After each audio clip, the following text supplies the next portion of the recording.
Hello, it's Randy again. It is 7:30 in the morning, 7:03, excuse me, in the morning on Friday. I got a new product yesterday from Korg tuners. I got myself a new tuner. Now, the tuner I got, I switched out the insides. It was this, a Korg guitar bass tuner. But what I did was, my stepmother had the black one that was a chromatic tuner. So I switched out the circuit board from hers to mine and mine to her. So I have the chromatic tuner even though it's in the guitar bass tuner case. Now let's get to something even cooler. I got this yesterday.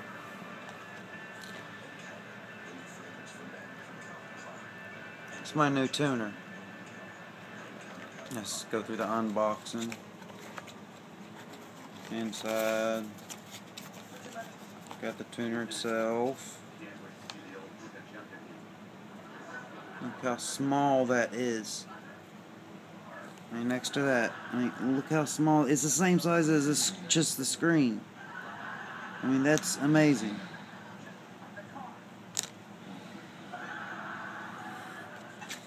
Yes, I already have opened it up. I'm just doing an unveil of basically what comes in it. It also comes with this gadget. Now, as you see on here, there is this pad right there. Right here. Now, when you put it on an instrument, like me, I have a guitar right here. When you put it on an instrument, you have to make sure that that pad sits flush, gets a good contact surface. Because the way this tuner works, it's cool as hell, man. There is a chip inside of it, sort of like a very small accelerometer. I'll turn it on. The buttons on the back are from left to right, top to bottom. The first one in the top left is the power. So I'll press that, turn it on. See, it's on now. The next one is, you can choose between the microphone or the piezo. As you see right now, it's set on piezo. Now it's set on microphone. I prefer the piezo, so. Next one, cool as hell, has a light. Not only one setting, two. Medium, low, and high. Oh, this is bright. There's no way you won't be able to see.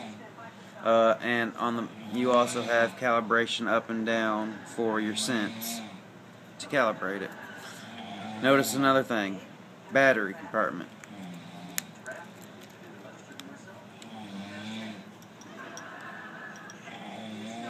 Battery used for the Korg AW-2. About the size of a quarter. Batteries used in this Korg. 2 AAA. And the way this works is you just set the battery in, put that on. You might want to put it on right side up. Put it on, twist. And it's shut.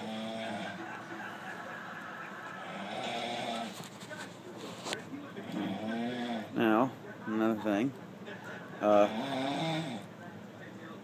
Your thing that comes with it. As you see on the back. See that little thing right there?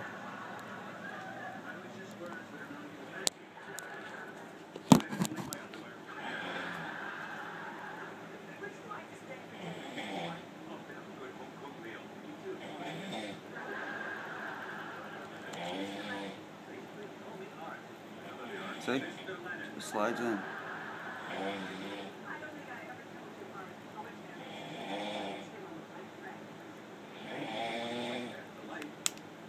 Snaps in place. I have the entire unit. Now remember, this pad always has to have a good contact surface.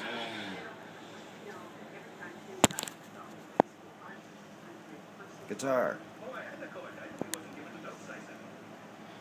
pad on the top. Good contact surface. Now the guitar I have this on is a Horizon 7-string. So let's do a quick little run of how the piezo actually works.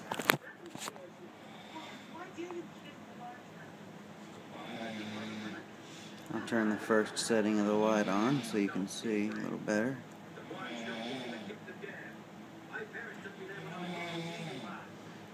First string is B.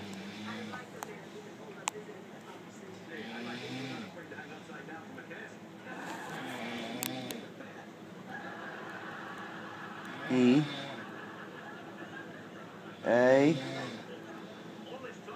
D, G, B, E.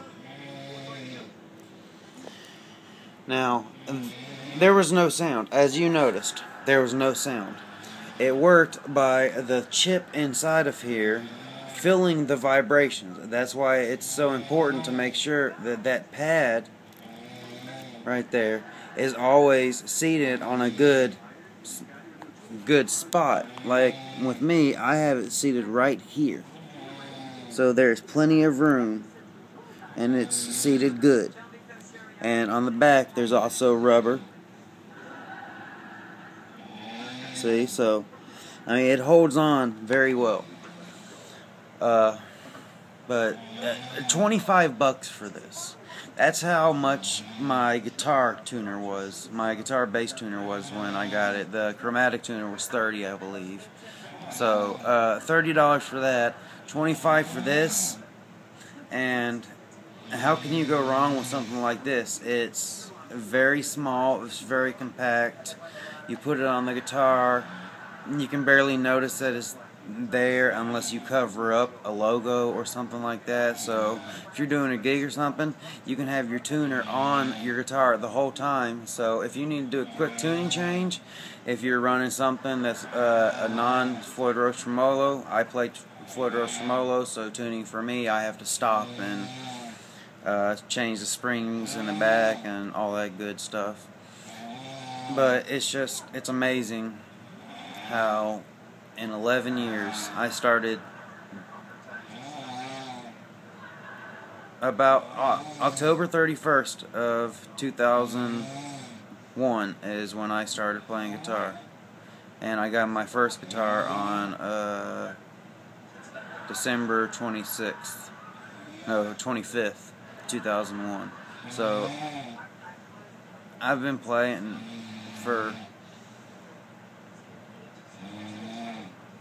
a pretty good while. I still have a lot of things to learn. As a lot of guitarists know, you never stop learning. Look at the things that are coming out nowadays. You got this, you got the new guitar caddy that holds onto your iPhone.